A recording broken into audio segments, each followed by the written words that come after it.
terminus de notre voyage aérien.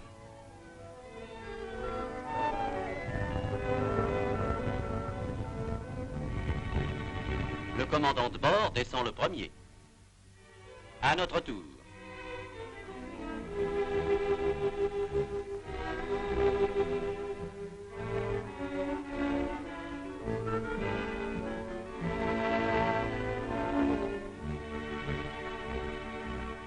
La douane, encore la civilisation. Voici notre premier hôtel congolais. Nous qui espérions camper sous la tente au milieu des lions et des éléphants. Mais patience. Un verre de champagne au bar et nous n'aurons plus qu'à savourer notre premier coucher de soleil africain.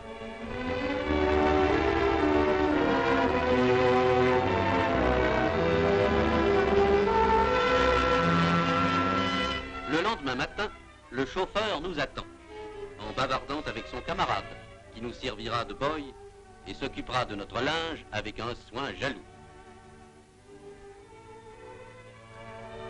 Dans beaucoup d'hôtels congolais, les appartements sont isolés dans de charmants pavillons où l'on trouve tout le confort et même de l'eau chaude pour le bain.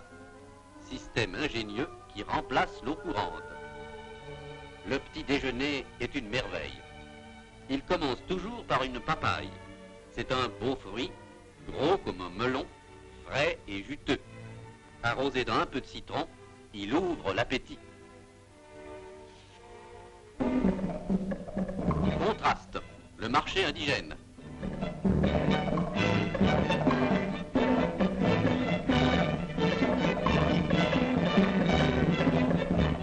Même les dames de l'endroit manient l'éventail.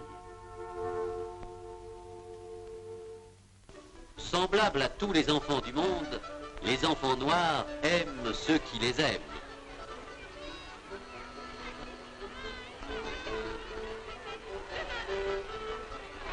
L'une des meilleures choses que nous puissions leur donner, c'est de l'eau propre.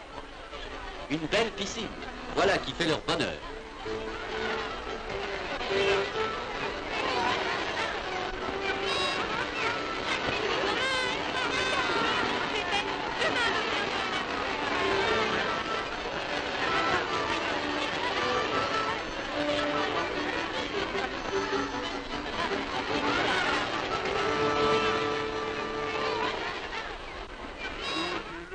Promenade aux environs de Stanleyville.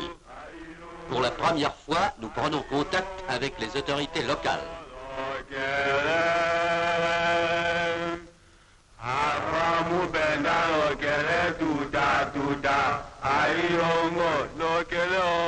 Le grand chef est encore entre les mains de son valet de chambre. Malgré son aspect farouche, celui-ci l'entoure de soins maternels. On va nous offrir une course de pirogue.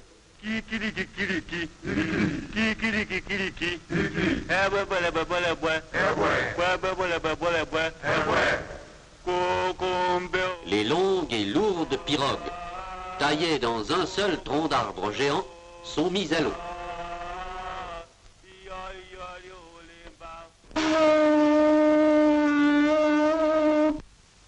Quittant là-bas l'autre rive du fleuve, les pirogues entament la traversée.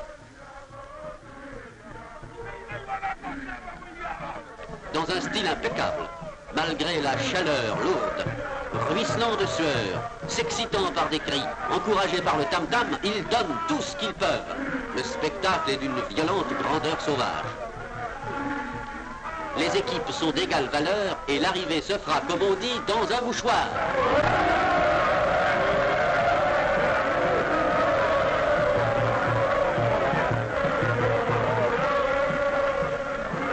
Les vainqueurs ont touché terre. Et le cortège, ou plutôt la farandole, s'organise. Le sol tremble sous la cadence des pas. Et pendant des heures, dans la poussière chaude et dorée qui monte de la terre, la danse interminable se poursuit.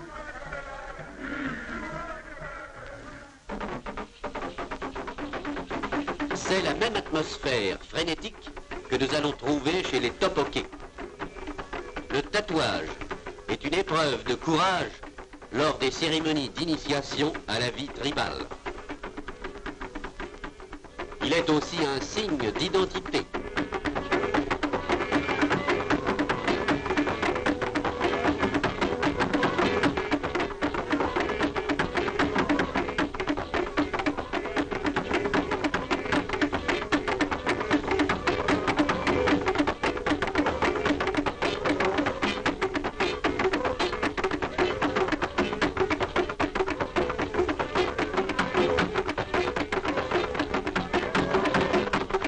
Une sorte d'envoûtement mystique s'empare de la patiente et l'aide à supporter la douleur de l'opération.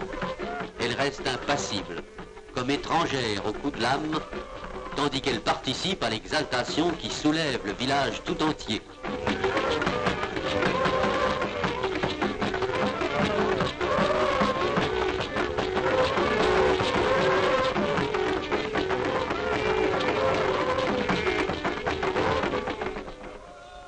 Par contre, ces mêmes Topoke pratiquent un sport, d'ailleurs très couru sur cette planète.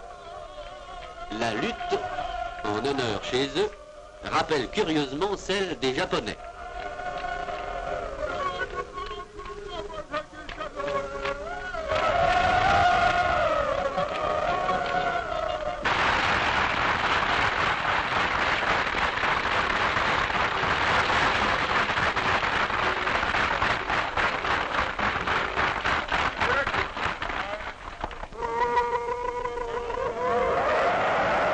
Le vainqueur est porté en triomphe.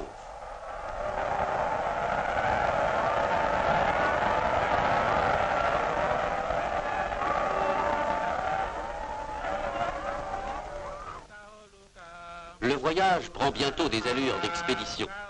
Le passage en bac des rivières est toujours un moment très poétique. Le ponton, supporté par des pirogues, glisse lentement sur l'eau bourbeuse et lourde. Les pagailleurs chantent une mélopée qui rythme leur effort.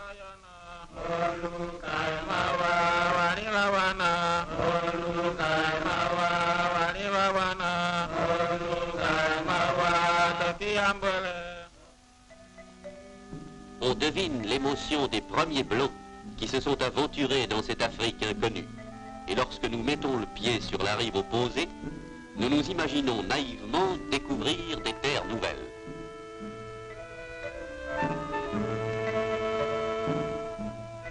La piste de terre rouge s'enfonce maintenant dans la forêt.